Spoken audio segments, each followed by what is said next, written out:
Здравейте! Ние сме Колко и Марти. И искаме да ви питаме дали знаете какъв е смисъла на живота. Този екзистенциален въпрос, който всеки си задава и уж няма отговор. Според нас, отговора на този въпрос е, че смисъла на живота е в това да изпитваш радост, удоволствие и наслада. Да ти И е то кеф. сега. За това сме родени, за да ни е хубаво, за да се учим на много неща, за да се променяме, докато ни стане хубаво. Какво стои в основата на тези хубави чувства? Една дума. Чистота. Чистота, какво означава чистота? Чистота отвътре и отвън. Отвън чистотата е да си облечен хубаво, да си чистичък, да миришеш хубаво. Да се миришкаш.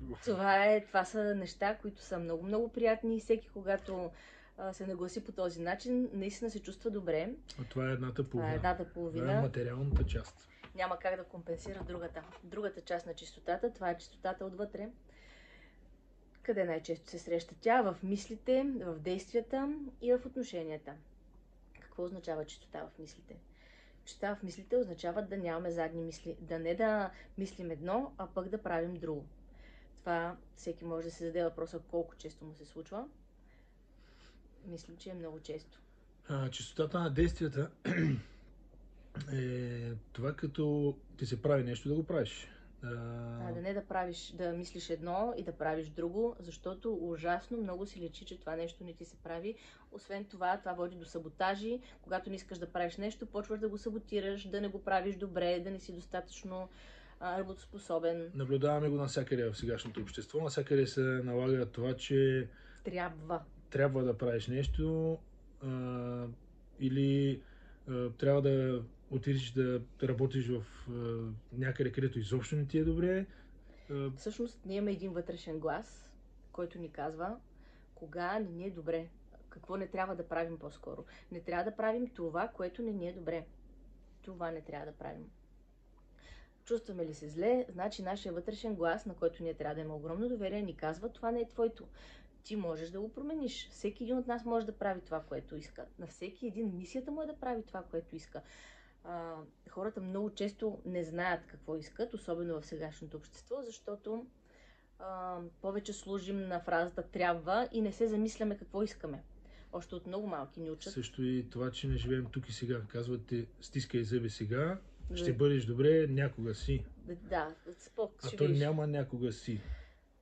Да, не може цял живот да работиш, за да ти е много гадно, за да изградиш една къща, примерно, която цял живот си мечтал. Семейството, отношенията и психиката ти се разпаднала през това време.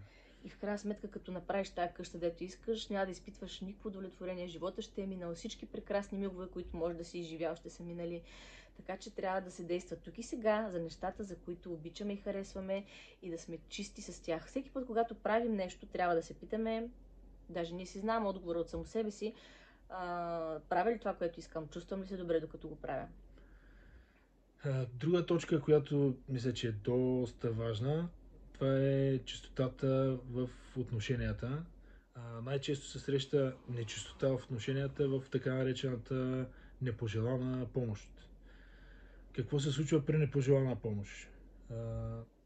Даваш нещо от себе си без да е пожелано. Имаш очаквания. И какво се получава? Този, който дава, има очаквания за отплата. За благодарност. Изпитва, всъщност той го прави за себе си, за да може да изпита наслада, че е помогнал. Това е за да задоволи... Да си почеш егото. Да. С две думи, всичко е за задоволяване на егото, когато е нечисто.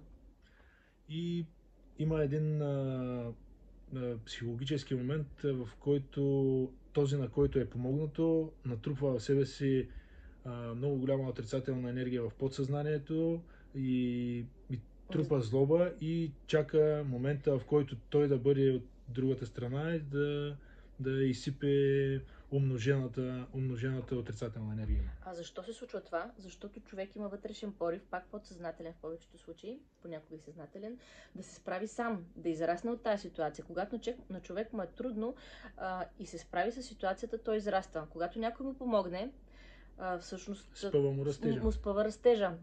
това са едни подсъзнателни преживявания, човек много често не ги осъзнава. И заради това се натрупва този подсъзнателен гняв, защото душата ти пак не е могла да си свърши работата, а пък е била на път.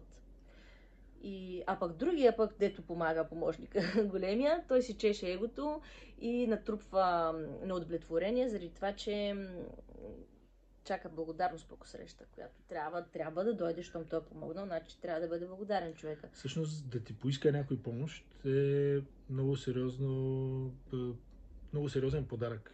Е някой да ти поиска помощ. Да, защото ти помогнеш ли му, после ние всички сме едно, всичко е едно. Когато помагаш, на теб ти се помага, но не непожелано. Сега стигнахме до една сентенция, която много ни хареса, че най-висшата проява на интелект е способността да се променяме. Така че не се притеснявайте да се променяйте се всеки ден, всеки миг, до тогава, до когато ви стане хубаво, до тогава, до когато изпитате удовлетворение. Процесът не е много... Всъщност никой не може да каже колко е дълъг, зависи само от нас и от нашето желание. Би могъл да бъде бърз, бавен, освен това мозъка си прави игри, може да се струва всичко в бързо или бавно или средно. Въпросът е да се започне процес, в който човек да се чувства все по-добре, да тръгне на този път към себе си, за да може да си изпълним смисъла на живота. За това, че действайте, бъдете, нека силата бъде с вас. До скоро!